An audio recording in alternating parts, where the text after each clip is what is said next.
Welcome to The Explainer.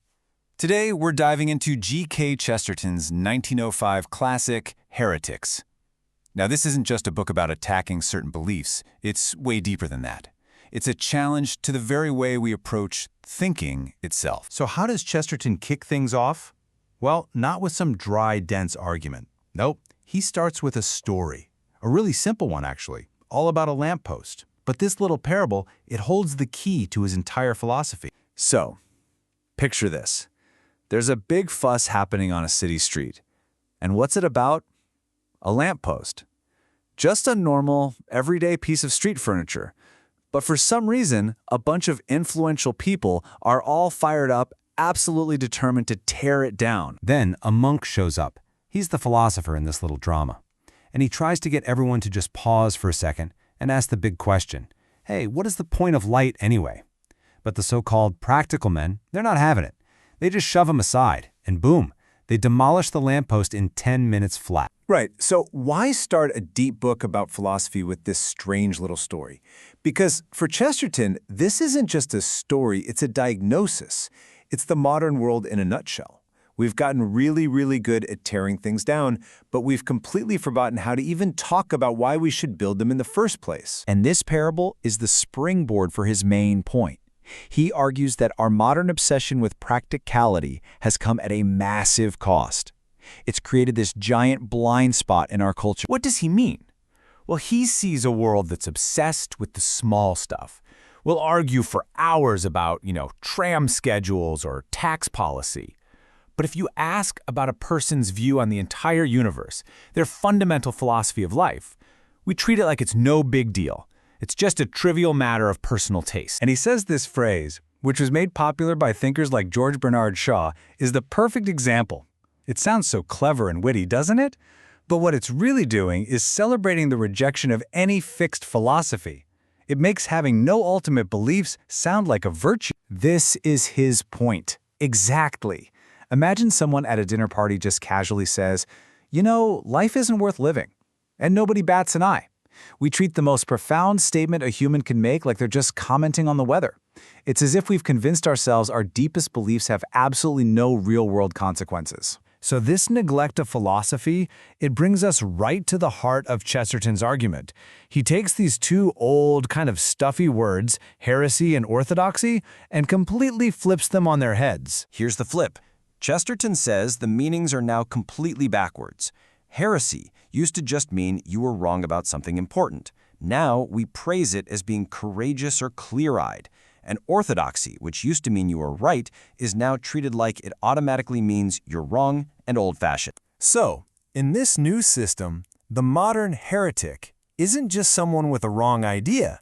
No, it's the person who is actually proud to have no fixed beliefs at all. They boast about not having a philosophical leg to stand on. And on the flip side, orthodoxy isn't about blindly following tradition. For Chesterton, it simply means doing the job the human brain was made for, coming to conclusions. It means actually having a complete, coherent philosophy, a map of the universe, and being willing to stand by. Okay, so once you accept this core idea that you need a complete view of life, it leads to some absolutely wonderful and often paradoxical insights about everything from humility to love to joy. Let's take a quick tour. First up, humility. He argues it's not the arrogant person who achieves great things, but the humble one. Why? Because if you're humble, you don't feel entitled to anything. So when something wonderful happens, it's a genuine shock, a gift. You're filled with gratitude, not pride. The real adventures are for the meek. Next up, romance.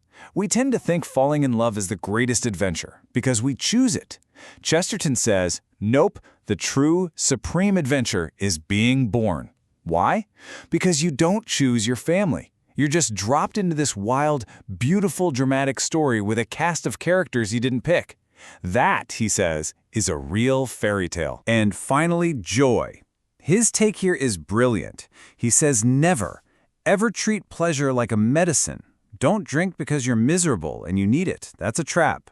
Instead, he says you should drink precisely because you don't need it, out of an overflow of pure, irrational happiness. That's true celebration. And all of this brings us full circle, right back to that lamppost. The practical men tore it down without any guiding philosophy. So what happens next? This is where Chesterton offers a truly startling vision of the future. Because they destroy the source of light without ever agreeing on why light is important, they're left stumbling around. The very argument they refused to have out in the open, well, now they're forced to have it in total darkness, where every person is a potential enemy. And here it is, his incredible prophecy.